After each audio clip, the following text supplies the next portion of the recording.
এটা হচ্ছে অষ্টমীর ভিড়, ভাবা যায়। সবাই জানে যে নবমীতেই এরকম ভিড় হয় চন্দননগরে, কারণ সবাই নবমীতেই ঠাকুর দেখতে আসে, কিন্তু আজকে অষ্টমীতেই এই ভিড় শুরু হয়ে গেছে। কালকে নবমী, কাল তাহলে কি হবে? আমরা এই ভিড়ের চক্করে এদিক ওদিক ঠাকুর দেখতে যেতে পারছি না, শুধু আমাদের বারোয়ারিতে বসে রয়েছে। তাহলে নবমীতে কি হবে জাস্ট ভাবতে পারছি না। এই যে এই ভিড়,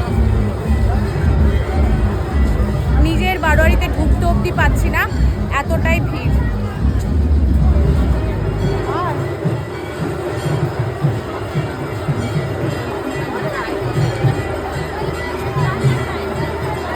এখন স্ট্রাগল করে ভেতরে ঢুকতে হবে, তাই ভিডিওটা বন্ধ করছি, নাহলে জীবনেও ঢুকতে পারবো না।